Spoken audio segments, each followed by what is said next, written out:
Puji Tuhan semuanya bisa kumpul. Kita juga mau mengucap syukur bahwa keluarga kita ini semua ngumpul 5-5-nya, anak mama ngumpul 5-5-nya. Ini kan belum pernah terjadi dalam keluarga kita. Nah, ya kan? Dulu sebenarnya mama harusnya punya waktu untuk kita anak-anak bisa berkumpul seperti ini, duduk semeja. Mama kan suka baca Alkitab nih. Nah, mama ajarin kita apa ya? Tapi ada tapinya. Ini anak-anak, cucu-cucu dengar, ya. Tapi nih, Mabel, Keke, Nia, Kela, Kenny, Yanu, ya. Ingat, ada kita ini sejarah istilahnya. Sejarah dalam hal bagaimana orang tua kita dulu itu kurang. Dalam hal ini bukan kurang kurang memberikan kita pengetahuan mengenai apa itu kebenaran. Kurang di sana. Walaupun orang tua kita itu mengerti tentang firman Tuhan, tapi pengetahuannya dia tahu caranya bervideo. Nggak usah, Cik. Dari sini udah bisa nih, Ini nih. Ini bisa nih. Diam.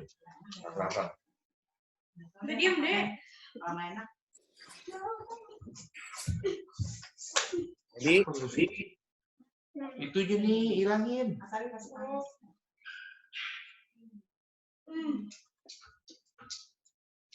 Kok bisa sih? Panas deh. jadi ingat nih cucu-cucunya si ini Popo, ingat kita sekarang ini sedang memperbaiki apa yang hilang, dalam keluarga kita. Dan ini penting sekali.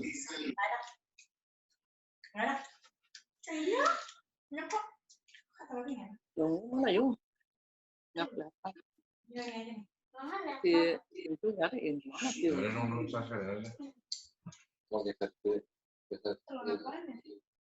Oke. Iya. Oke, ini khusus buat anak-anak semua. Ella, buat Nia, Mabel, Kenny, Kenu, Keke. Ingat ya satu hal penting. Kalian ini sekarang sedang dibentuk. Kalian ini sedang diperbaiki apa yang kita hilang dalam hidup kita. Yaitu pengetahuan tentang firman Tuhan. Itu yang hilang dalam kehidupan kita. Walaupun kita sudah mengenal apa itu kekristenan, apa itu menjadi Kristen, apa itu menjadi seorang pengikut Kristus. Ini ya, dengar ya, dengar. Penting ini, dengar. Oke, sambil makan boleh. Yang penting kupingnya dengar ya. Jadi kalau sekarang orang tua kita semua, orang tua kalian, papa kalian, mama kalian, bisa punya kesempatan melakukan hal ini, walaupun hanya di Zoom, itu sebuah anugerah. Tuhan sudah memberikan waktu buat kita semua untuk bisa belajar, untuk kita bisa mendengar apa itu pengetahuan tentang. Jadi kita bukan hanya sebagai orang Kristen melakukan apa aja terserah kita, bukan. Tapi kita punya guidelines. Kita punya apa guidelines bahasa Indonesia yang saya lupa. Petunjuk, ya. Kita punya petunjuk, punya garis-garisnya, punya batasannya. Oke. Jadi kalian ini sekarang harusnya berterima kasih, mengucap syukur kepada orang tua kalian, di mana semua mau punya hati untuk bisa berkumpul di tempat ini, oke, mendengarkan apa itu firman Tuhan. Ya, kekurangan orang tua kita dulu kan si mama saja yang mengerti tentang firman Tuhan, dia baca.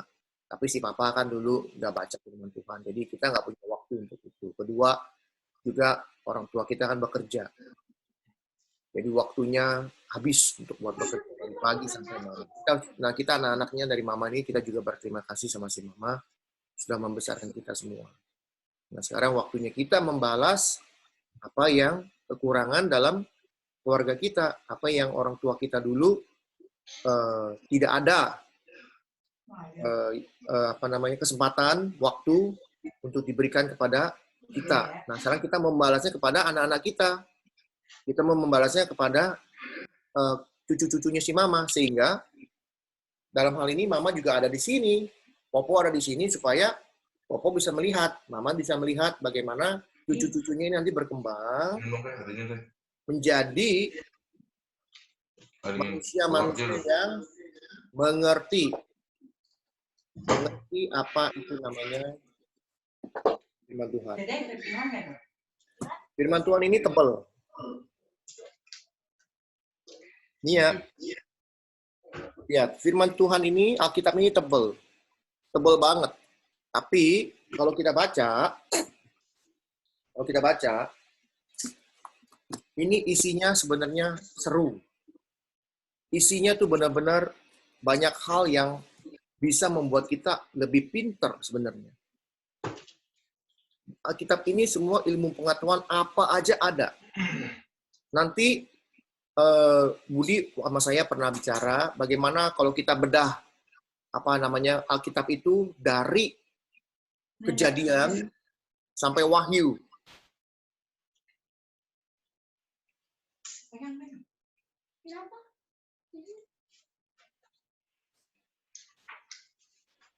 Alkitab itu kalau kita mau tahu, ini kita sekarang ini kan ada penyakit coronavirus lah, ada apa itu yang di China, lokus, belalang, tawon, bukan, itu dulu namanya belalang dulu. Nah, belalang tuh makanin itu barang-barang petani itu padi. Nah, udah gitu apalagi ini angin puyuh. lebah. Nah, sekarang lebah segede-gede begini nih, nggak main-main lebahnya nih. Itu orang sekali diantuk, goodbye, RIP, RIP, rest in peace. Nah, jadi masalah demi masalah, bencana demi bencana, coronavirus lah segala macam, itu di sini semua. Ini di sini lengkap. Tapi pertanyaannya adalah, kalau kita mau tahu ending buku terakhir, bagaimana akhir dari dunia ini, kalau kita mau tahu akhir dunia ini seperti apa, kita harus baca pertamanya. Kalau kita baca buku nih, kalau baca buku sampai habis, kita ngerti. Daripada nganggur. Ya, kita jadi ngerti ceritanya. Karena apa? Karena kalau kita mau tahu akhir dari dunia ini, kita harus tahu permulaan dunia ini. Bagaimana kita tahu hasil akhir dunia ini kalau kita nggak tahu permulaan dunia ini? Ada orang berdua berantem, kita nonton dia berdua berantem. Pertanyaannya adalah, kenapa orang ini berantem? Kita mesti tahu asal-usulnya kenapa dia berantem. Nah, itu yang paling penting yang harus kita bertanya dalam pikiran kita. Jadi, anak-anak sekarang, kita mau belajar bagaimana kita punya ini nih yang Tuhan kasih pikiran bertanya. Segala sesuatu harus kita tanya. Kenapa? Why? Kenapa mereka berkelahi? Kenapa negara ini berantem dengan negara ini? Kenapa si Anu begini? Kenapa si Anu begitu? Kenapa dia melakukan hal itu? Kenapa dia melakukan hal yang jahat? Kenapa dia selalu melakukan hal yang baik? Kenapa dan kenapa dan kenapa? Semakin banyak kita bertanya dan kita menemukan jawabannya, kita semakin bijak. Semakin kita bijak, kita bisa membuat judgment. Apa judgment?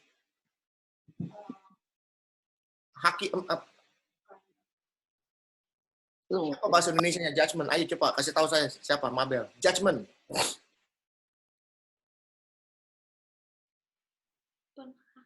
Apa judgment? Penghakiman. Iya, maksudnya saya penghakiman. Maksudnya kalau kita mau memberikan judgment, memberikan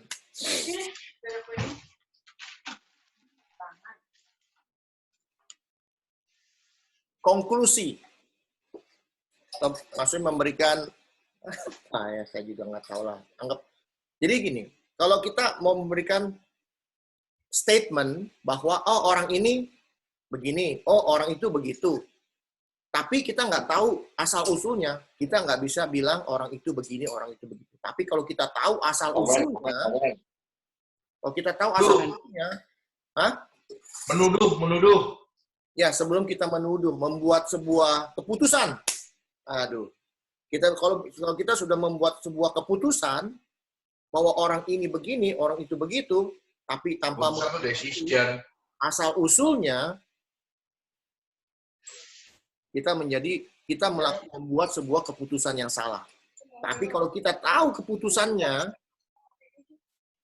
kita tahu asal usulnya, kita bisa membuat keputusan yang benar. Itu akan kita bedah di dalam kitab Kejadian. Kita tidak akan pernah mengerti apa itu wahyu. Buku wahyu. Dari kitab Kejadian sampai kitab wahyu, kalau kita mau belajar mengenai wahyu, ya. Budi, bentar, Bud. Ya, nama Bud. Kan. Ma, jangan tidur, Ma. Enggak, Mama nggak tidur, makanya melek itu. Mau tidur, orang lagi nulis. Ya. Oh, sorry. Lanjut. Nggak, maksudnya mau minta tolong bangunin. Ya, oke. Sebelum kita mulai, kita harus berdoa dulu, oke? Kita berdoa dulu ya. Kita tutup kepala semua, kita berdoa. Bapa di dalam surga, pada kesempatan pagi ini dan malam hari di Jakarta, kami mau mengucap syukur, berterima kasih Tuhan sudah memberikan kami waktu dan kesempatan ini untuk bisa bersama-sama berkumpul di tempat dan waktu yang sama. Kami mengucap syukur Tuhan sudah memberikan kami kesehatan di dalam hidup kami. Tuhan sudah membungkus kami dengan darah Tuhan Yesus di dalam krisis COVID-19 ini. Tuhan, pada kesempatan malam ini dan pagi ini, biarlah Engkau buka hati pikiran kami, menerima firman Tuhan, supaya apa yang hilang di dalam hidup kami, Engkau perbaiki, berikan kami kekuatan, berikan kami kesempatan, berikan kami waktu untuk bisa merenungkan apa yang Tuhan mau firmankan pada malam dan pagi hari ini. Terima kasih Tuhan, biarlah Tuhan sendiri bekerja, Tuhan sendiri membuka hati kami, menerima firman yang hidup itu. Kami serahkan waktu kami ke dalam tangan Tuhan. Di dalam nama Tuhan Yesus kami berdoa mengucap syukur. Amin. Hey. Jadi, sebagai contoh,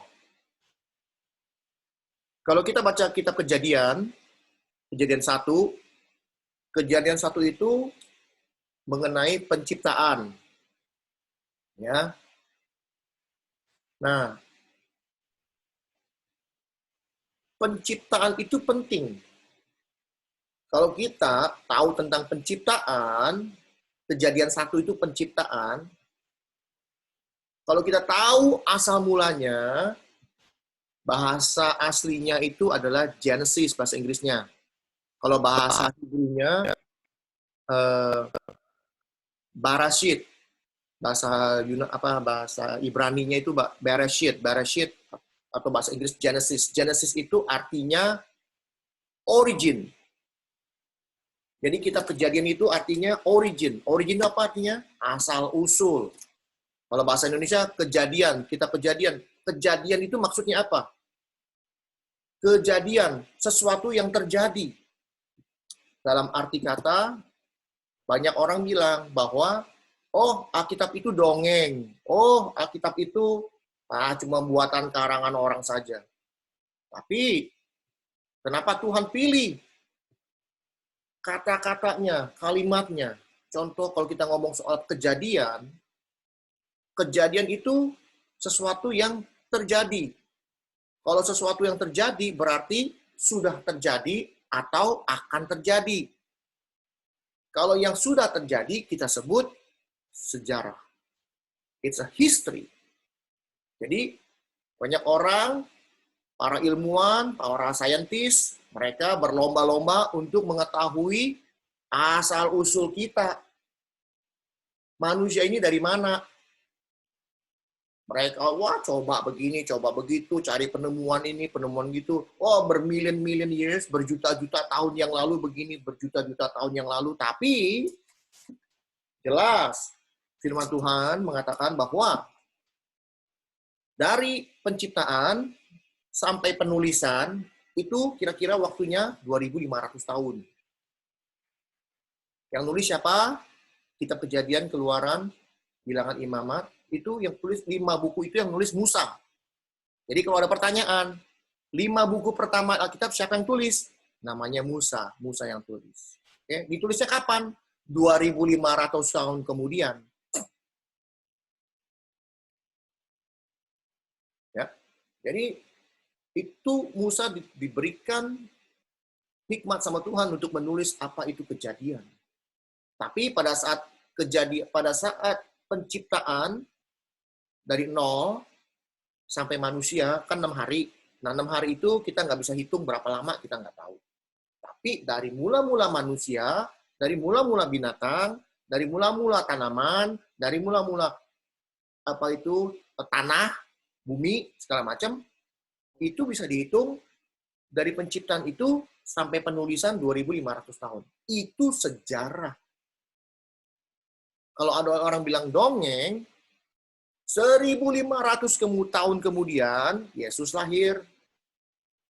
1.500 tahun kemudian, Yesus sendiri ngomong soal kejadian. 4.000 tahun yang lalu. Contoh, Yesus bilang, seperti zaman Nuh, di akhir zaman itu akan seperti zaman Nuh.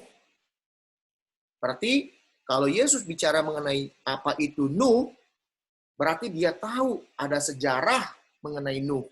Ada sejarah mengenai banjir besar. Lalu Rasul Yohanes, di dalam 1 Yohanes dia bicara mengenai siapa? Kain. Kain dan Habel. Kalau dia bicara mengenai Kain, mengapa Kain membunuh Habel? Berarti dia berbicara mengenai sejarah dulu 4.000 tahun yang lalu dia bicara mengenai kenapa Kain dan Habil membunuh. Jadi asal-usul itu penting kejadian. Pentingnya di mana? Kesatu, asal-usul apa itu yang namanya bumi. Asal-usul apa itu yang namanya ilmu pengetahuan alam. Apa itu asal-usul mengenai ilmu perbintangan. Asal-usul apa itu yang namanya ilmu sosial, kemanusiaan, bagaimana manusia itu terjadi, bagaimana manusia bisa kawin mengawinkan. Asal-usul ilmu zoologi, apa itu zoologi? Ilmu pembinatangan. Botanikal, ilmu pohon-pohonan. Apalagi? Psikologi. Apa itu psikologi? Bagaimana manusia bisa self-esteem, dirinya itu bisa malu. Orang malu pertama ada di mana? Ada di Adam dan Hawa. Dia malu karena dia telanjang. Pembunuhan pertama. Kenapa orang bisa membunuh? Kain dan Habil. Orang manusia ini dicatat pembunuhan pertama. Iri hati pertama. Dosa pertama. Bagaimana negara-negara terbentuk bagaimana bumi ini berubah setelah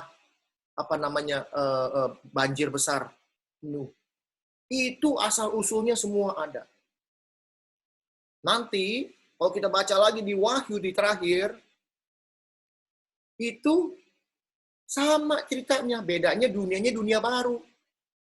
Perangnya kenapa? Kenapa mereka perang? Bagaimana perang Armageddon?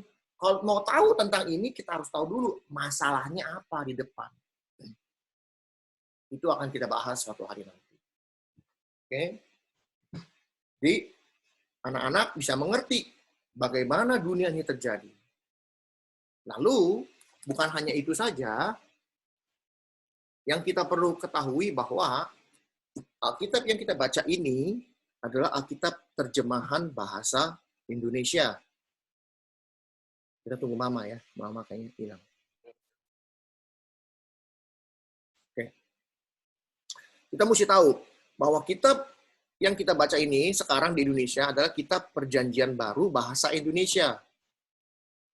Banyak sekali saya temukan bahasa Indonesia itu artinya kalau kita bedain dengan bahasa Inggris banyak artinya berbeda.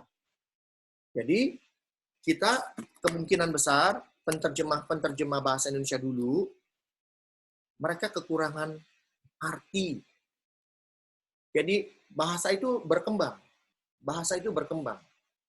Ya. Nah, jadi kita belajar. Anak-anak semua kita belajar bahwa bahasa itu berkembang. Ya.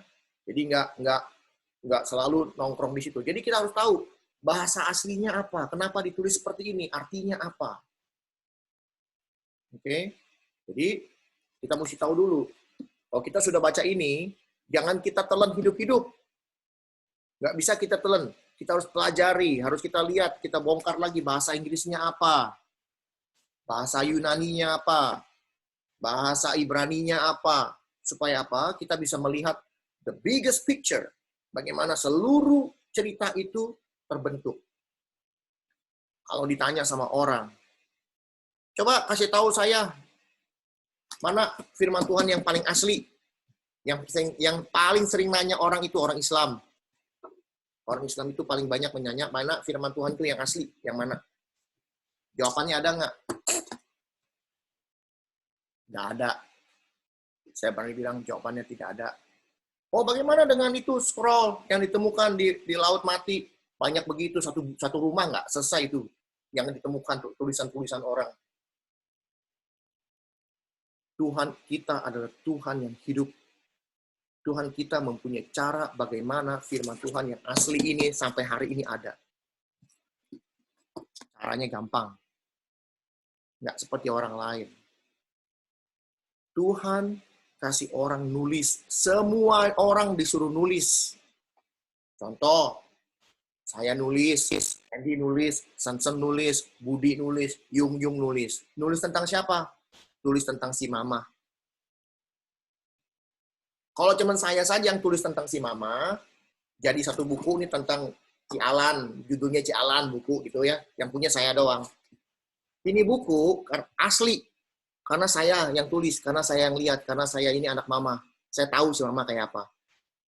Tapi saya nulis, yang lain kagak nulis, teman saya aja yang nulis. Berarti yang saya yang paling asli. Tapi ada tapinya. Saya mau tulis apa aja boleh dong. Mau bener kek, mau salah kek, saya tulis apa adanya. Kadang-kadang yang Mama nggak lakukan, saya tulis sembarangan. Tapi karena saya nulis, Sensen tulis, Budi nulis, Yung nulis, Sandy juga nulis, nanti ujung-ujungnya keponakan-keponakan, ya Mabel juga nulis, Keke juga nulis, Nia juga nulis, si Kayla nulis, si Kenny nulis, si Keanu nulis, semua nulis. Tujuannya apa? Contoh, saya tulis, Mama, Su, Mak, Yam. Budi nulis, Ma, Ka, An, Ai. Dan saya nulis, Mama, Ka, Mak. Yung nulis. Ma.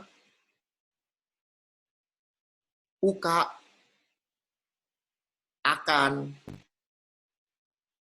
Yam. Sandy nulis. Mama suka makan I. Itu ditemukan semua buku-bukunya.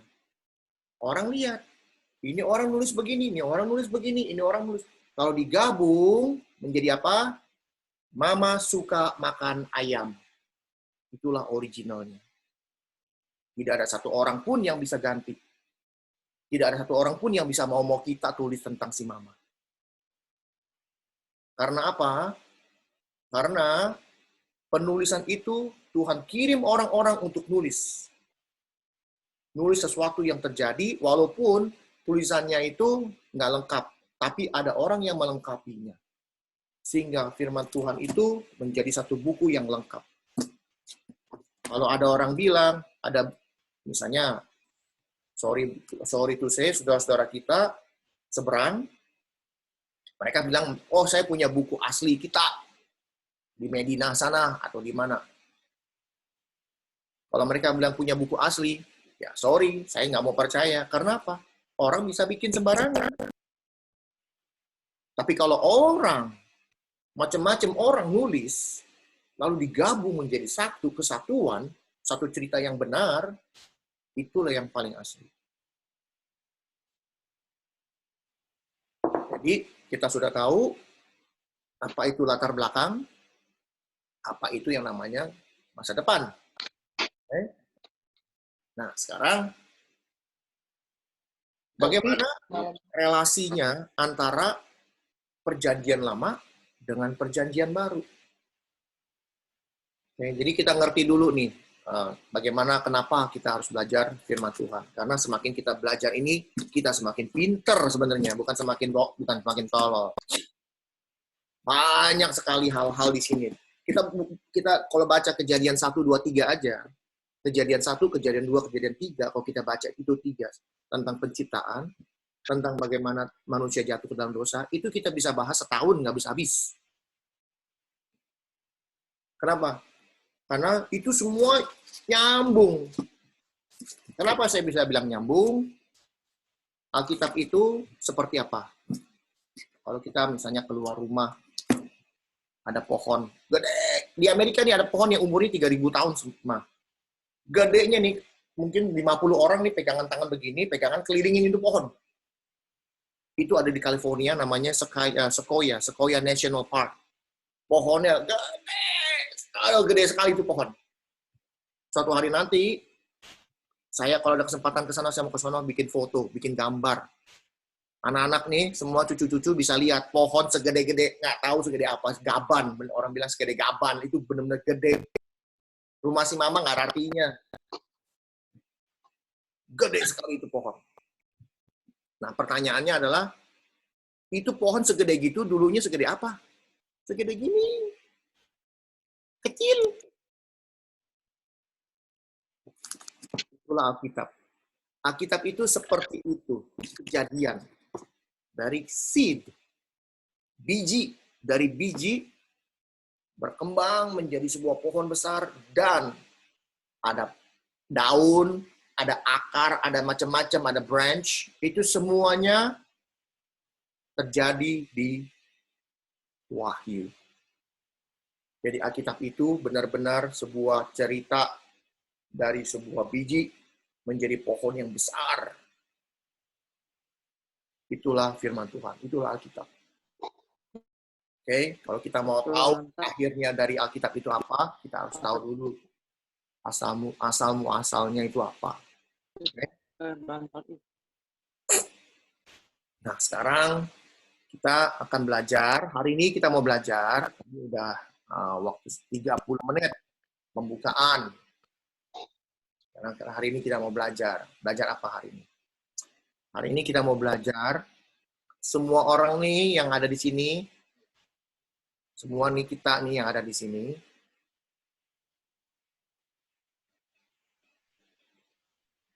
Ini kenapa ya? Ini signalnya kurang bagus atau bagaimana? Ntar mati, ntar hidup, ntar mati. Jelas ya? Ini jelas ya? Jelas ya? Kalau suara saya jelas, angkat tangan. Yang dengar suara ini. Kenapa sih, Mama? Sakit? Oke. Jelas ya? Bangkunya jok udah nggak ada.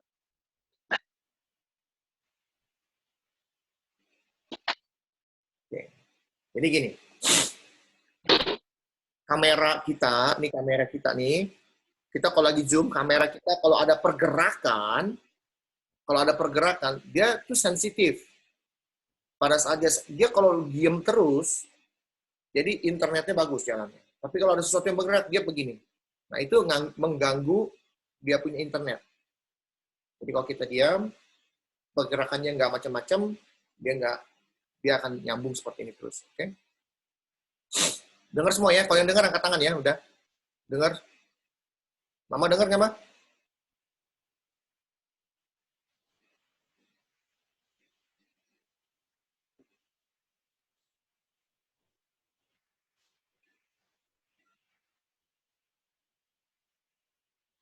Dengar, Ma? Ya, dengar. Tadi sih nggak dengar suaranya. Rekek. Ya, makanya. Nah, siap. Jadi gini, hari ini, kita ini 5 anak ini, sama cucu-cucu, boleh dikatakan kita sebagai orang Kristen, karena kita sudah mengenal Kristus. Pertanyaannya, apakah kita sudah hidup sesuai dengan apa itu yang namanya teladan Kristus? Apakah kita sudah menjadi cerminnya Kristus? Refleksi hidup Kristus? Itu pertanyaannya. Itulah topik kita malam hari ini. Bagaimana hidup mencerminkan Kristus, mencerminkan apa itu yang namanya Yesus Kristus di dalam hidup kita. Bagaimana caranya? Itu yang akan kita bahas malam ini. Kita hidup di dunia yang sangat jahat.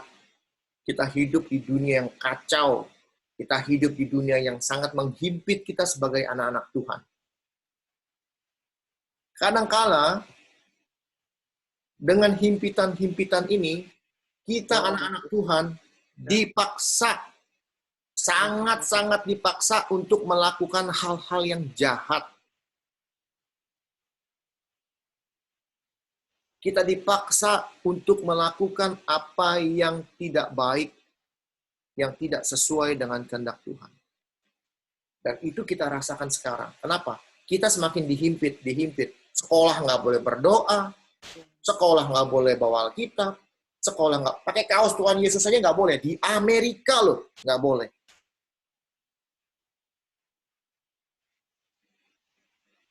Jadi, di dunia yang menghimpit-himpit begini, yang menekan-nekan ini, bagaimana kita bisa hidup?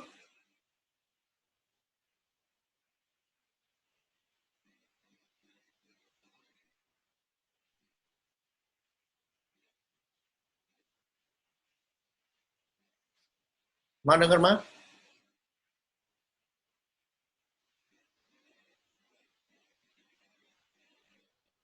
Sen, mungkin mesti beli ini, apa namanya, WiFi booster, taruh di bawah. Supaya jelas si Mama punya internet. Si Mama pakai handphone atau pakai iPad, Sen? Yung, apa yung? Handphone. Ya besok-besok pakai iPad aja, pakai iPad. Kasih iPad di bawah biar dengar. Karena iPad mungkin lebih baik, dia nangkep signalnya lebih baik. Okay, anyway. Jadi, bagaimana kita ini hidup menjadi cermin Kristus di tengah dunia yang kacau ini? Oke? Kita mesti lihat latar belakangnya dulu. Perjanjian lama, kalau kita mau ngomong soal Kristus, kita mesti tahu asal-usulnya.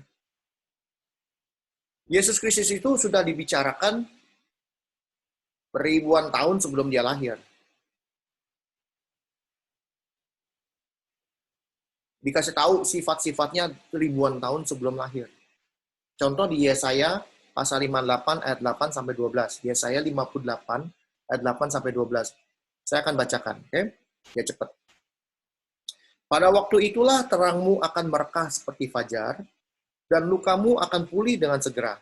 Kebenaran menjadi barisan depanmu, dan kemuliaan Tuhan menjadi barisan belakangmu. Pada waktu itulah engkau akan memanggil, dan Tuhan akan menjawab. Engkau akan berteriak minta tolong, dan ia berkata, ini aku. Apabila engkau tidak lagi mengenakan kuk kepada sesamamu, dan tidak lagi menunjuk-nunjuk orang dengan jari dan memfitnah, apabila engkau menyerahkan kepada orang lapar apa yang kau inginkan sendiri, dan memuaskan hati orang yang tertindas, maka terangmu akan terbit dalam gelap, dan kegelapanmu akan seperti rembang tengah hari. Tuhan akan menuntun engkau senantiasa, dan akan memuaskan hatimu di tanah yang kering, dan akan memperbaharui kekuatanmu. Engkau akan seperti taman yang diairi dengan baik, dan seperti mata air yang tidak pernah mengecewakan. Engkau akan membangun reruntuhan yang sudah berabad-abad, dan akan memperbaiki dasar yang diletakkan banyak orang keturunan. Engkau akan disebut yang memperbaiki tembok yang tembus. Inilah yang kita lakukan sekarang. Memperbaiki. Yang membetulkan jalan supaya tempat itu dapat dihuni. Ini kita mengenai kesalehan, kasih sayang terhadap orang lain. Kalau kita tidak menaruh kuk itu apa ya? Kalau sapi itu dikasih berat beban buat dia jalan. Nah, itu jangan dikasih orang. Lalu kita memberikan orang-orang lapar. Yang kita paling suka nih makan, kita kasih orang makan. Lalu kita nggak nunjuk-nunjuk orang. Tuh si Anu gitu, tuh si Anu gitu, si Anu gitu. Lalu kita tidak memfitnah orang. Itulah gambarannya. Kasih Kristus itu gambarannya di perjanjian lama. Jadi digambar doang. Hanya dikasih gambar doang. Tapi di perjanjian baru, gambar itu menjadi sempurna di dalam Kristus. Perjanjian lama itu korelasinya atau relasinya kepada perjanjian baru, gambaran-gambaran Kristus, hanya gambar-gambar saja. Tapi gambar itu menjadi kenyataan di dalam Kristus di perjanjian baru. Korelasinya kita baca di Kolose pasal 3 ayat 12. Saya bacain biar cepat. Kolose 3 ayat 12 sampai 14 saya bacain.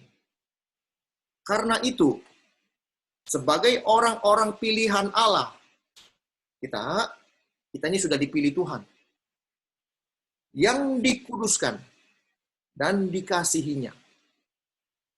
Nomor 1, kenakanlah belas kasihan.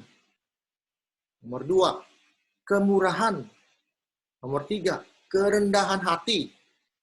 Nomor 4, kelemah lembutan dan kesabaran. Sabarlah kamu seorang terhadap yang lain. Kita keluarga Bun ini paling terkenal nggak sabar. Oke. Jadi kita belajar, supaya kita belajar lebih sabar.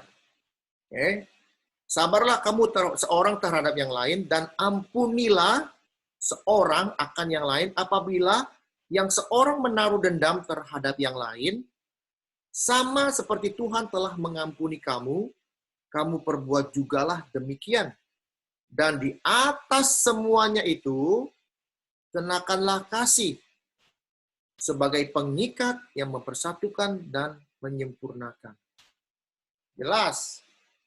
Apa yang kita lakukan sekarang ini adalah bagaimana Tuhan memberikan kasih-Nya kepada kita. Kepada saya, sehingga kasih itu harus saya berikan kepada saudara saya dulu. Inilah yang saya mau lakukan. Saya mau memberikan bagaimana kasih Kristus itu terhadap diri saya, sehingga saya bisa merasakan kasih Kristus, dan saya mau memberikan kasih itu kepada keluarga saya. Dan saya ingin memperbaiki apa yang tidak baik. Saya ingin memperbaiki apa yang hilang. Saya ingin memperbaiki apa yang menjadi kerinduan. Mungkin mama dulu punya kerinduan anak-anaknya percaya Tuhan. Mama punya kerinduan bagaimana anak-anaknya mau tumbuh sebagai orang yang mengerti mengenai firman Tuhan. Mungkin mama dulu mempunyai kerinduan bagaimana hidup sesuai dengan firman Tuhan. Dan sekarang ini waktunya belum terlambat. Tidak ada satupun dari anak-anak mama ini terhilang. Belum. Kalau sampai ada yang terhilang, waktunya. Inilah saatnya kita mau menunjukkan hidup sesuai dengan firman Tuhan. Kalau kita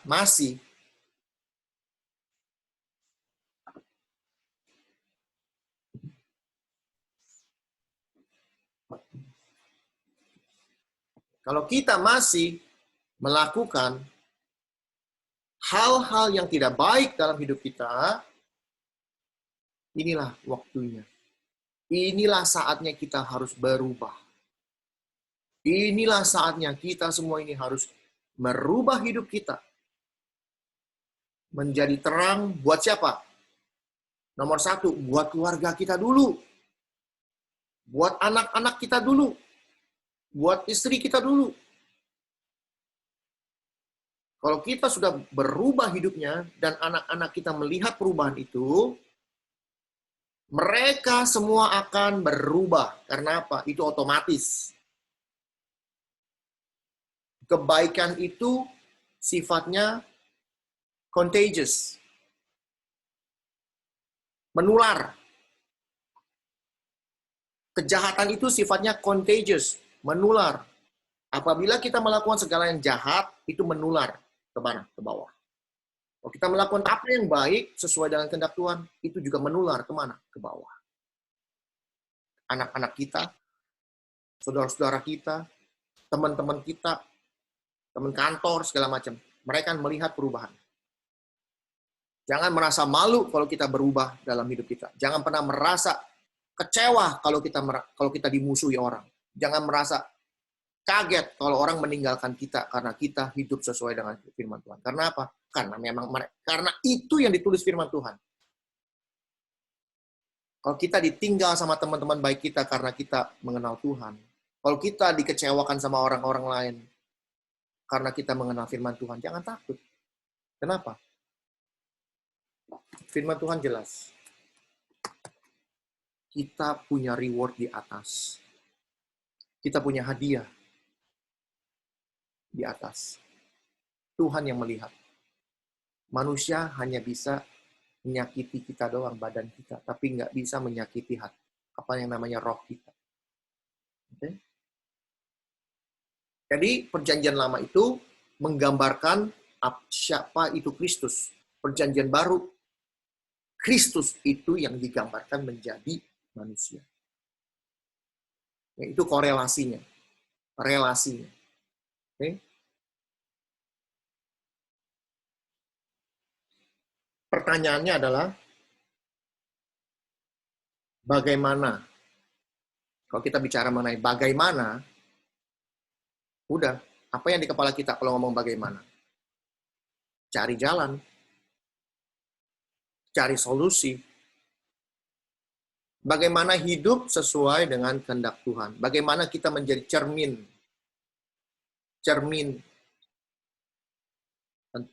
Sebagai cermin Kristus. Apa itu cermin?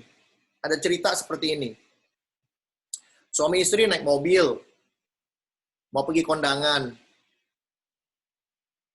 Lagi mau pergi, udah mau nyampe, istrinya, wah biasa kan, kalau ibu-ibu kan mau ngaca dulu, ya kan, wah ini mukanya udah masih bagus, enggak, cemong enggak, alisnya panjang sebelah, enggak, ya kan, mau lihat. Pasti lihat di kacanya, kaget istrinya, "Pah, pulang lagi, Pah." Lah, kenapa pulang? Muka mama, aduh, ancur-ancuran, ini mukanya macam bintik-bintik semuanya. Jelek, mukanya jelek. Dia kan nggak bisa lihat, cuma bisa lihat di kaca. Mukanya dia like bintik-bintik katanya. Mesti mau pulang. Mau benerin make up dulu. Bapaknya bilang apa? Coba lihat kacanya sini. Bapaknya lihat kacanya. Lalu apa? Dibersihin dulu. Udah dibersihin, nih, lihat lagi. Udah cantik lagi. Kacanya kaca ajaib. Mukanya Kotor katanya. cantik, ternyata kotor. Banyak bintik-bintiknya kacanya. Jadi udah dibersihin, baru bisa lihat jelas mukanya. Sama, kita juga. Kita mau mencerminkan Kristus dalam hidup kita. Mencerminkan Kristus, tapi ini ada kotoran di depan kita. Kotoran tuh bintik-bintik. Jadi orang nggak lihat kita. Dunia yang jahat ini yang nutupin kita. Jadi bagaimana caranya itu, yang kotor itu bisa hilang? Jadi kita harus minta tolong sama Yesus untuk bersihin itu. Tuhan, saya mau mengundang Tuhan untuk hidup di dalam hidup saya. Supaya apa? Kotoran itu keluar semua, dibersihin sama Tuhan. Satu persatu. Yang jahat lah, yang suka curang lah, yang suka inilah, melakukan hal-hal yang tidak baik. Segala sesuatu yang tidak sesuai dengan kehendak Tuhan, yang membuat cermin itu tidak keluar, menjadi jernih. Mencerminkan siapa itu Kristus. Dua hal. Ada dua cara bagaimana kita tahu bagaimana kita mau hidup sesuai dengan kehendak Kristus atau mencerminkan Kristus, merefleksikan Kristus. Pertama, kita ini adalah tubuh Kristus. Kita ini didesain sama Tuhan, manusia ini didesain untuk apa? Untuk merefleksikan Tuhan sebenarnya. Kita ini diciptakan seperti ini sempurna supaya apa? Yang sempurna itu Tuhan bisa dicerminkan dalam hidup kita.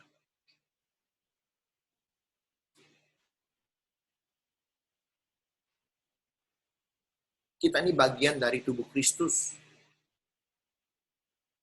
Kalau kita sudah tahu bahwa kita ini tubuh Kristus, apakah mungkin kita mau merusak tubuh Kristus ini?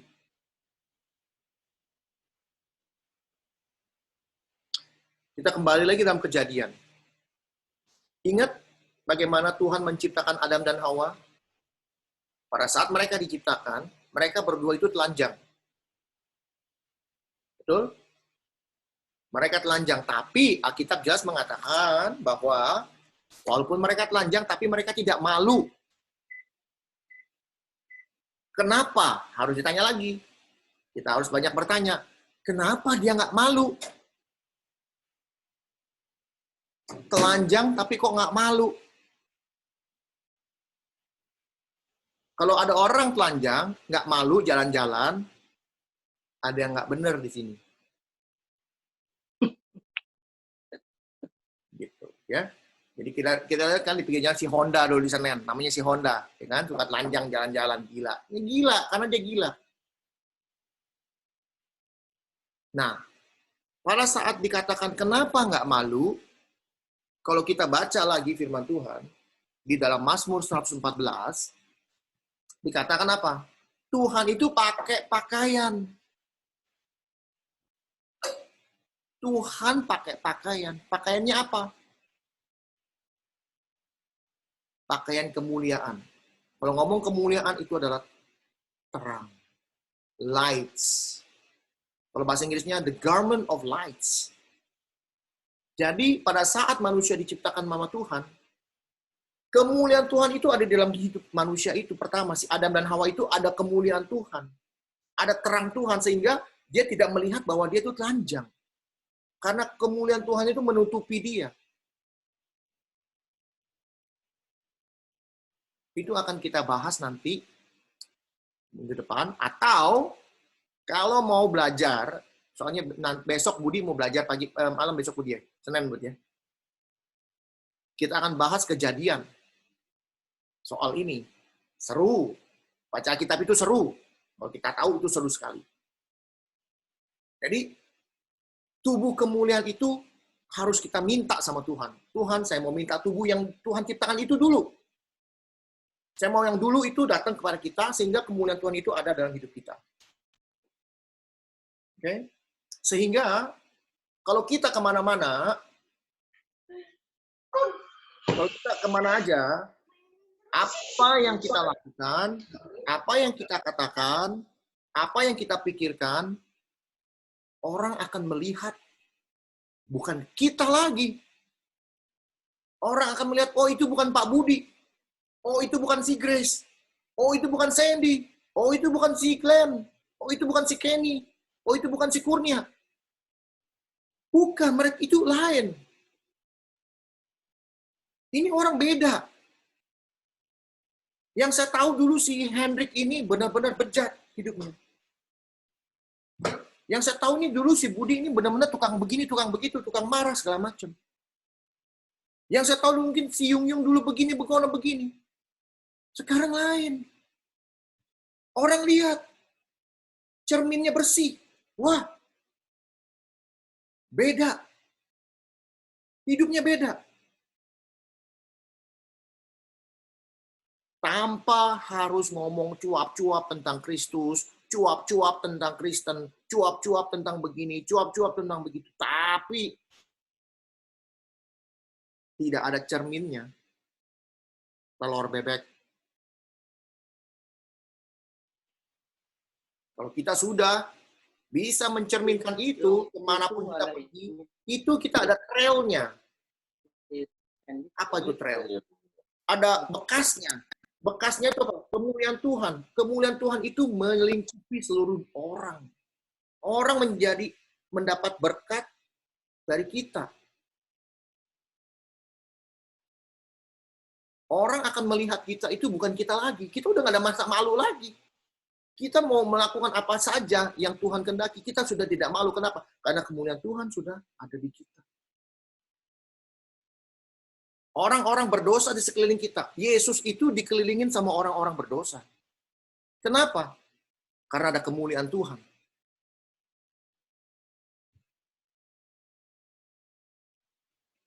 Jadi kita mau seperti Kristus. Kita mau orang-orang di sekitar kita mendapatkan kemuliaan Tuhan melalui kita. Bukan kitanya jadi Tuhan, tapi kitanya itu menjadi sarananya Tuhan supaya kemuliaan Tuhan itu tersalurkan.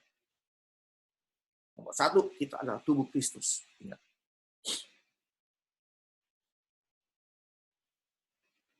Kita, kalau sudah bisa tahu, orang bisa tahu bahwa siapa kita, bahwa kita ini bukan kita lagi, bahwa itu kita Kristus hidup dalam hidup kita. Jangankan orang, setan aja tahu. Mau bukti? Saya buktiin. Setan aja tahu. Saya buktiin. Kita buka di Kisah Para Rasul 19 ayat 13. Saya bacain ya. Kisah Para Rasul 19 ayat 13. Ini cerita tentang Skewa. Ini Kisah Para Rasul 19 ayat 13. Ini cerita tentang anak-anak Skewa. PR ya. Tahu nggak Skewa? Saya rasa nggak ada yang tahu Skewa. Skewa itu yang jualan siomay pinggir jalan. 19 ayat 13. Ya, ini firman Tuhan tentang Paulus ada di Efesus. Bagaimana Paulus memberitakan firman Tuhan, menginjili. Lalu ada anak-anak, ada orang namanya anak-anak Skewa. Anak-anak Skewa, oke? Anak-anak Skewa, 7 orang anak, orang Yahudi. Mereka ini tukang sihir. Ayat 13, juga beberapa tukang jampi, tukang sihir, tukang jampi Yahudi, yang berjalan keliling negeri itu. Mereka berjalan-jalan keliling. Mencoba menyebut nama Tuhan Yesus atas mereka yang kerasukan roh jahat. Dengan berseru. Ini nih. Banyak yang namanya nabi-nabi palsu. Banyak yang namanya pendeta-pendeta palsu. Aku menyumpahi kamu demi nama Yesus yang diberitakan oleh Paulus. Ini tukang sihir, tukang jampi. Ma, dengar nggak, Ma?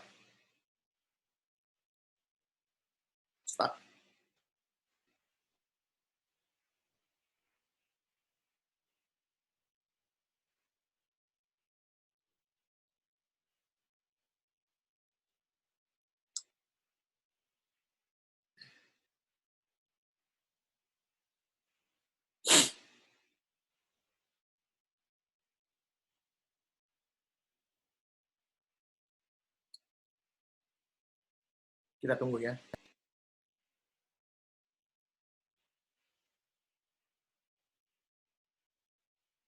Di sononya juga itu ya, Yun. Sama. Dengar, mah?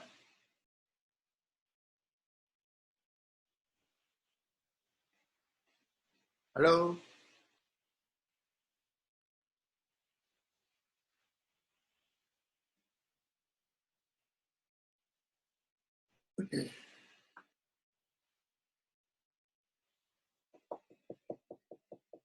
Si Mama pakai handphone apa sih ya? Si Mama pakai handphone apa, kan? Punya wifi emang lagi kurang bagus. Gue juga jelek sama, bukan si Mama doang. Enggak, bagus. Kalian bagus. Ini lagi bagus lagi nih, ini karena begitu.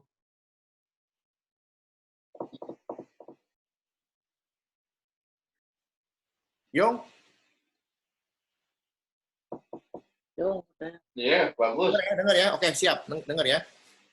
Jadi, Iya, baru udah tahun bagus. oke, saya lanjut. Jadi, ini orang tukang sihir mau nyembuhin orang yang kerasukan setan pakai nama Tuhan Yesus. Gila. Kenapa? Mereka pikir, kan Paulus bisa ngusir orang pakai nama Tuhan Yesus. Mereka pikir pakai nama Tuhan Yesus orang roh jahat bisa kabur. Ayat 14. Mereka yang melakukan hal itu ialah 7 orang anak dari seorang imam kepala. Ini orang imam punya anak 7-7-nya tukang jampi. Tukang sihir. Yang bernama Skewa. Kamu tanya orang Kristen di gereja kita. 1 orang Kristen di gereja GBI Prasaja Kelapa Gading. Siapa Skewa? Oh, itu yang jualan bakso goreng. Enggak. Alkitab ada, jelas Skewa namanya. Skewa itu punya anak 7. Dia imam besar. Oke. Tetapi ayat 15 ini penting. Tapi roh jahat itu menjawab, Yesus aku kenal. Dan Paulus aku ketahui. Tetapi kamu, siapa kamu? Setelah itu kalau kita baca sampai habis, itu 7 anak itu dikerjain sama yang namanya setan sampai telanjang keluar. Disebut digagahi sama setan. Jadi orang jahat, setan ini yang namanya tukang jampi, coba-coba pakai nama Tuhan Yesus, tapi cermin kemuliaan Tuhannya nggak ada, cuman pakai sebut nama Tuhan. Setan aja tahu, apalagi orang. Kalau kita sudah mencerminkan kemuliaan Tuhan, orang akan lihat. Orang akan tahu siapa kita. Bahkan setan pun tahu. Jadi kita nggak perlu takut lagi sama yang namanya setan. Kenapa?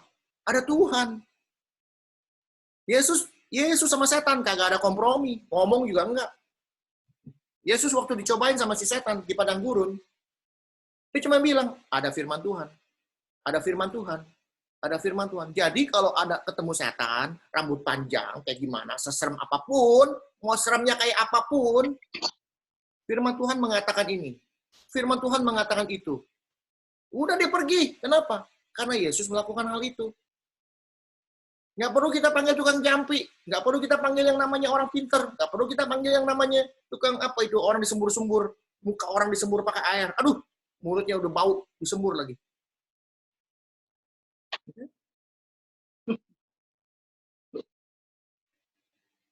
Jadi ingat, kita ini tubuh Kristus. Nomor 2. Mungkin nggak sih sebenarnya hidup mencerminkan Kristus di tengah dunia yang kacau ini? Mungkin nggak? Susah nggak? Aduh, gimana ya kok? Zaman sekarang lagi kalau dagang kok, kalau nggak cuan gimana kok, kalau nggak nipu? Oh, gimana nih kalau kita mainnya urusannya sama negara yang tukang banyak korupsinya? Gimana ya kok? Oh, ini gimana ya saya kalau orang ngutang sama kita, udah ngutang, tahu nggak bisa bayar. Ditagih, nggak punya duit.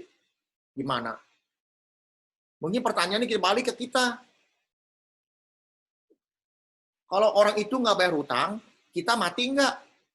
Kalau orang itu nggak bayar hutang, kitanya susah nggak? Kalau orang itu kita tagihin setiap hari, jadi stres, mungkin dia bunuh diri. Cuma hilang hutangnya kan? Tapi kalau hutang itu tidak membuat kita susah, kalau hutang itu tidak membuat kita menjadi miskin, atau hutang itu membuat kita menjadi benar-benar nggak bisa apa-apa, ya mungkin kita harus tanya kapan mau bisa bayar atau gimana. Loh, orang nggak bisa bayar gimana caranya dipaksa bayar? Jelas tadi di dalam Yesaya 58 dikatakan, apa yang menjadi kesenangan kita makan, kita kasih orang. Orang lapar, kita kasih. Saya udah melakukan hal itu. Saya lagi naik mobil, enak-enak, baru pulang toko nih. Itu di depan ada orang pakai ini, pakai papan. Iyalah, Perempuan, bubar. ibu-ibu pakai papan. Maksudnya dulu yang di luar.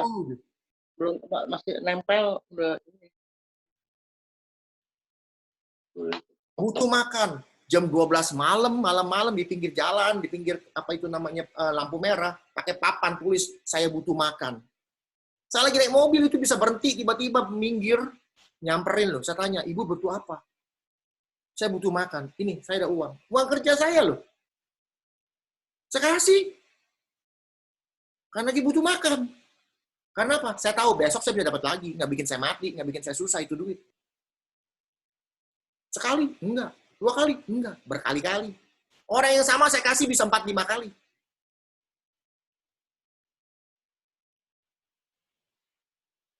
Saya belajar sama teman saya dulu. Kita mau pergi makan di restoran. Konvoy naik mobil. Lagi enak-enak konvoy, dia muter balik. Nah, ini orang muter balik. Jadi saya ngikutin muter balik. Habis muter balik, jalan, dia muter balik lagi ke arah yang sama. Dia bilang, "Ini ngaco apa?" Ya udah, saya ikutin juga muter balik. Tapi pada saat dia muter balik, dia minggir. Ya saya ikut minggir. Ngapain? Itu orang bawa mobil bisa tahu aja di pinggir jalan ada bapak-bapak, ini orang apa gembel, lagi duduk. Stop. Itu mobil stop. Keluar ngasih duit. Udah jalan jauh, muter balik, bisa-bisa ngasih uang. Saya belajar di sana. Bagaimana kasih itu, hati itu ada di sana. Siapa yang lihat? Nggak ada yang lihat. Tuhan yang lihat.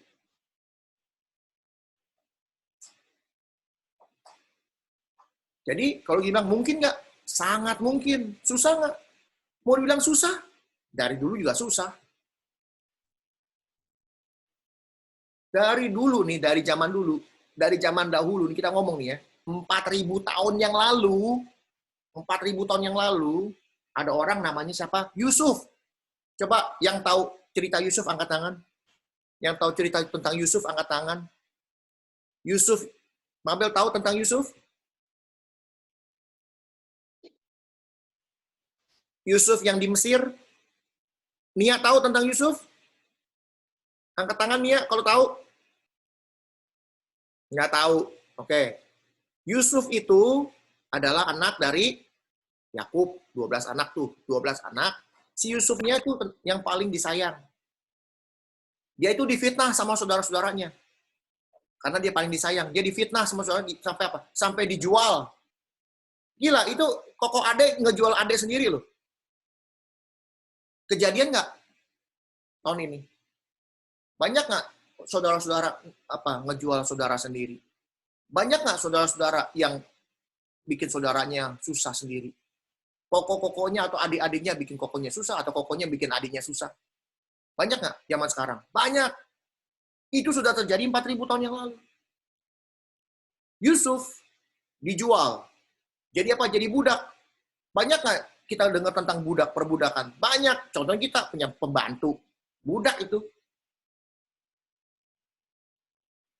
Udah jadi budak. Dirayu-rayu sama wanita. Zaman sekarang ada nggak yang dirayu-rayu? Banyak. Makin banyak iya. Sesudah dirayu-rayu ngapain lagi? Di penjara, difitnah. Banyak nggak orang difitnah di penjara? Banyak. Orang Kristen banyak nggak? Banyak. Tuh contoh si Ahok di penjara difitnah. Syaifuddin Ibrahim di penjara karena difitnah. Tapi hidup mereka itu tidak membuat mereka itu tidak kekurangan mencerminkan Kristus. Mereka tetap hidup terus di dalam Kristus, di dalam kemuliaan Tuhan. Mereka hidup di dalam kemuliaan Tuhan. Sampai akhirnya Yusuf di Mesir menjadi orang nomor 2 setelah Raja Firaun.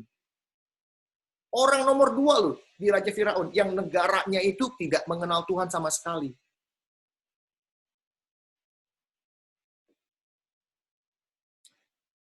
Kejadian 41 ayat 38. Yang punya Alkitab tolong bacain. 41 ayat 38. Kejadian berapa? 41 ayat 38. Saya baca deh biar cepat. Kejadian 41 ayat 38.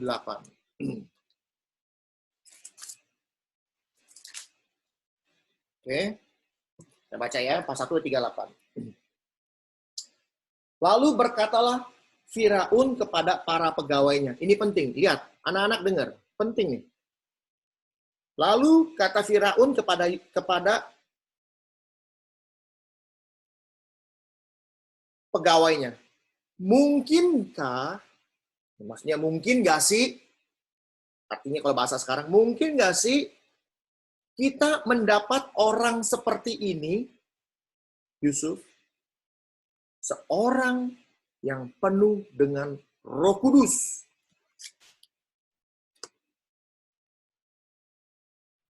Yusuf itu disebut sama Raja Firaun orang yang penuh Roh Kudus. Zaman dulu yang namanya Firaun. Firaun itu Tuhan. Buat rakyatnya itu Firaun itu Tuhan. Ini orang yang ngaku-ngaku Tuhan, bilang Yusuf ada Tuhan. Gimana caranya? Orang yang ngaku-ngaku dirinya Tuhan bisa bilang, ini orang penuh dengan Roh Kudus, penuh Roh Allah. Dia bisa lihat.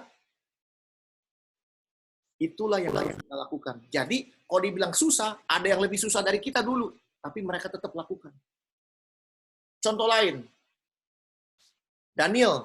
Ayo, siapa yang tahu cerita tentang Daniel, angkat tangan. Yang sekolah minggu. Siapa yang sekolah minggu di sini? Cerita Daniel, ada yang tahu cerita Daniel? Dia angkat tangan. Ada yang tahu? Nia tahu?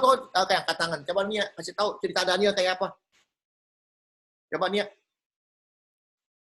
Ayo. Cerita Daniel seperti apa? Cerita Daniel. Daniel bukan teman sekolah kamu ya?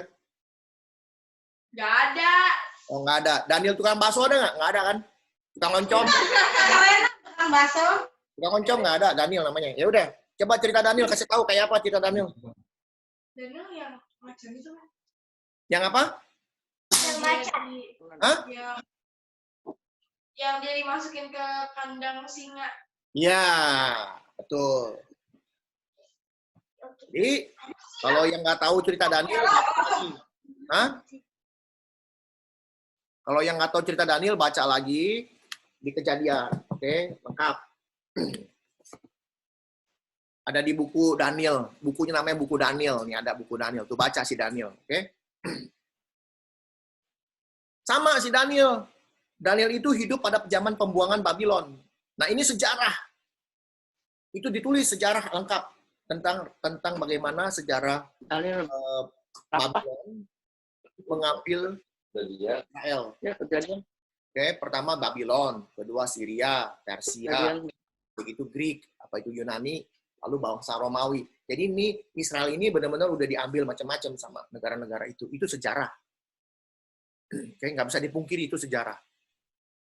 Nah, si Daniel ini hidup pada zaman Raja Belshazzar, Raja Babylon. Sama difitnah, sama dikelilingin orang-orang yang benar-benar lebih parah dari kita sekarang ini. Tapi Daniel itu hidup sesuai dengan kehendak Tuhan. Dia sehari itu naik loteng 3 kali. Menghadapkan wajahnya ke Yerusalem untuk apa? Untuk berdoa kepada Tuhan. Raja Belshazzar, ini orang Babylon ini terkenal adalah bangsa yang tidak mengenal Tuhan. Bangsa yang menyembah para patung, dewa, idolatry. Tapi dikatakan lagi sama si rajanya, saya bacain, di Daniel 5 ayat 14. Telah kudengar tentang engkau, bahwa engkau penuh dengan para dewa, roh para dewa, karena mereka tidak mengenal roh Allah. Tapi mereka bilang roh para dewa, karena mereka mikir bahwa ini si Daniel ini penuh roh. Dan bahwa padamu terdapat kecerahan, akal budi, dan hikmat yang luar biasa. Jadi, orang yang tidak mengenal Tuhan, macam Raja Belshazzar ini, macam Raja Babylon ini, bisa lihat si Daniel ini orang yang penuh roh. Roh Tuhan ada di sana. Oke? Jadi hari ini kita sudah belajar. Sebenarnya ada beberapa hal yang saya mau kasih tahu, tapi mungkin kalian udah capek ya. Jadi bedanya dengan zaman sekarang tuh apa? Nggak ada. Orang zaman dulu itu Daniel itu 1.500 tahun sebelum Masehi. 2.500 tahun yang lalu ya zamannya si 4.000 tahun yang lalu zamannya si itu, zaman si Yusuf. Gitu loh. Jadi kalau kita ini susah, kita nggak susah. Yang penting kita lurus, hidup sesuai dengan kehendak Tuhan, hidup sesuai dengan jalannya Tuhan. Boleh nggak cuan? Ya boleh. Masa dagang nggak ada cuan, ya ngapain dagang? Tapi bagaimana kita cuannya seperti apa? Kejujuran kita seperti apa? Yang terlebih lagi kita harus memberikan kasih kita kepada setiap orang yang membutuhkan. Siapa yang membutuhkan? Ya orang-orang terdekat kita dulu. Orang-orang yang depan mata kita dulu. Mereka lebih membutuhkan. Oke? Jadi tidak ada kata-kata susah, tidak ada kata-kata tidak mungkin. Mungkin. Selama kita hidup benar, kita tahu kita ini mencerminkan Kristus. Jadi mulai hari ini Tuhan mau kita menjadi cerminnya Kristus. Tuhan mau kita merefleksikan hidup kita sebagai hidup penuh dengan kasih sayang, kemurahan, kelemah lembutan. Jadi sebelum kita gambarnya Kristus di zaman perjanjian lama itu terjadi, Tuhan sudah kasih tahu caranya. Teladanilah aku, kata Kristus.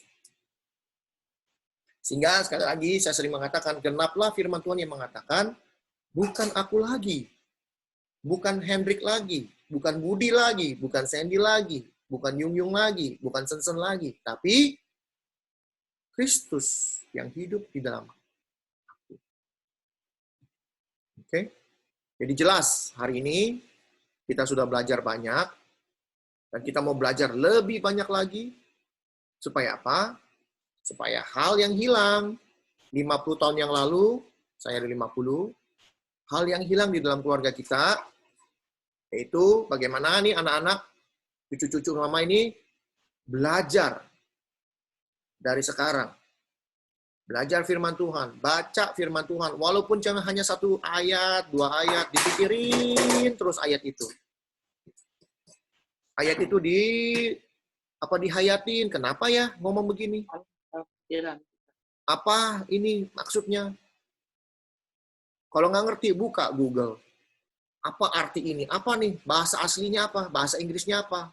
Bahasa Ibraninya apa? Bahasa Yunaninya apa? Kalau kita sudah dapat dan kita mengerti, ternyata ini. Tahu nggak apa yang terjadi kalau kita ngerti? Kita punya hati menggebu-gebu ngasih tahu orang. Beneran. Itu yang saya dapat. Saya belajar di sekolah benar-benar. Waktu saya terima, waduh, ini saya harus kasih tahu teman-teman saya. Ini harus saya kasih tahu sama saudara-saudara saya. Karena saya dulu nggak tahu. Sekarang saya tahu. Oke? Jadi kita tutup hari ini. Terima kasih. Tuhan sudah memberikan kita waktu. Kita bisa berkumpul sama-sama. Dan saat ini juga kita belajar bahwa kita mau menjadi orang yang serupa dengan Kristus. Bisa nggak? Bisa. Susah nggak? Susah. Tapi bisa. Tapi mungkin. Yang penting kita mau. Yang paling penting adalah kita harus minta. Kayak tadi kaca. Kalau kita nggak dibersihin kacanya, ya percuma. Siapa yang bisa bersihin? Ya Kristus sendiri. Yesus sendiri yang bisa bersihkan. Kalau kita nggak dibersihkan Kristus, ya udah susah. Tapi kita harus minta Tuhan Yesus, tolong kita malam ini supaya kita menerima Dia, mau mencerminkan Dia. Oke, ada pertanyaan? Ada pertanyaan? Ada pertanyaan nggak? Udah pinter semua ya? Hebat. Jadi nggak sia-sia.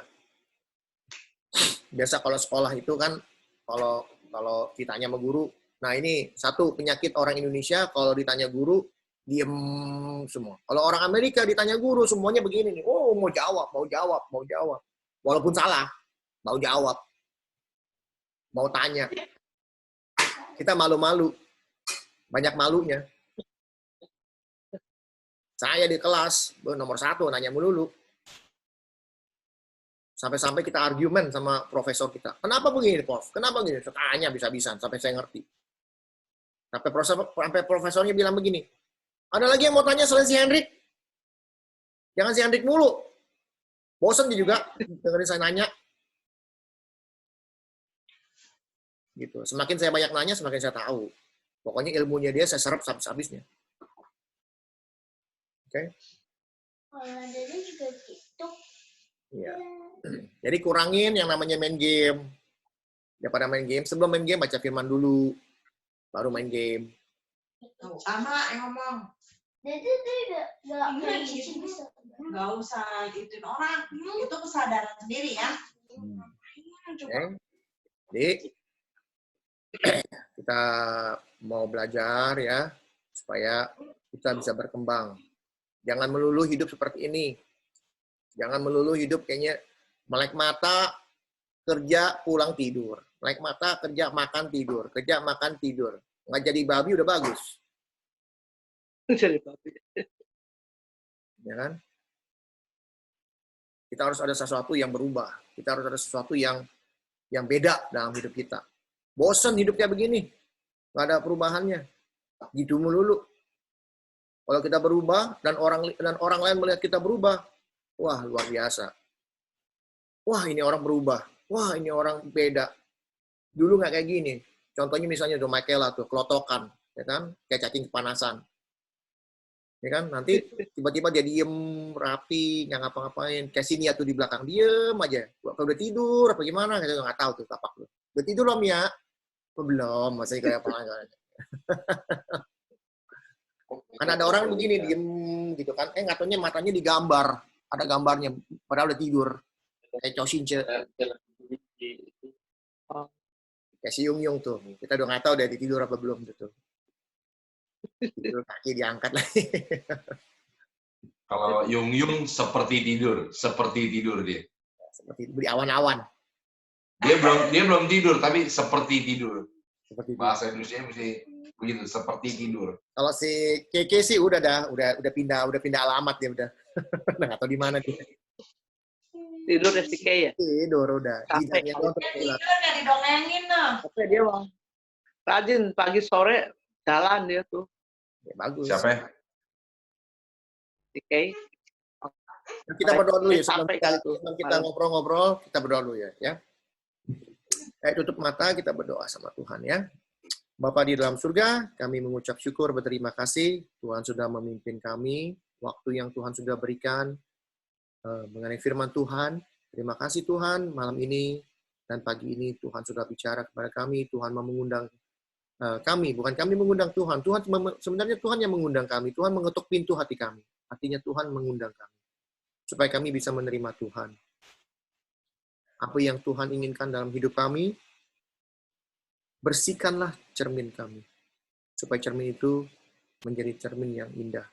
Cermin yang sangat bersih, sehingga semua orang di dalam lingkungan hidup kami melihat bahwa kami berubah. Bahwa kami sudah mencerminkan, merefleksikan kehidupan Kristus dalam kehidupan kami. Terima kasih Tuhan atas segala sesuatu yang Tuhan berikan kepada kami, terutama dalam keluarga besar kami, di mana kami mempunyai kerinduan untuk bisa berkumpul bersama-sama di tempat ini, waktu yang sama, bersekutu bersama-sama. Hal yang hilang dalam hidup kami, Engkau pulihkan. Engkau tambahkan. Engkau perbaharui, sehingga kami, keluarga besar ini, bisa belajar. Seperti dikatakan di dalam Roma 10 ayat 4, bahwa kita sangat menggebu-gebu untuk memberitakan Injil, tapi kita kekurangan pengetahuan. Dan malam ini Tuhan menambahkan pengetahuan. Sehingga pengetahuan itu hidup di dalam hidup kami. Sehingga kami boleh pakai pengetahuan Tuhan, kebijaksanaan Tuhan. Apa yang kami katakan, lakukan, pikirkan sesuai dengan kehendak. Terima kasih Tuhan atas waktu ini. Kami mau serahkan waktu selanjutnya, minggu depan, ke dalam tangan Tuhan, Tuhan pimpin. Supaya kami boleh belajar dengan baik. Terima kasih Bapa, di dalam nama Tuhan Yesus kami berdoa mengucap syukur. Amin.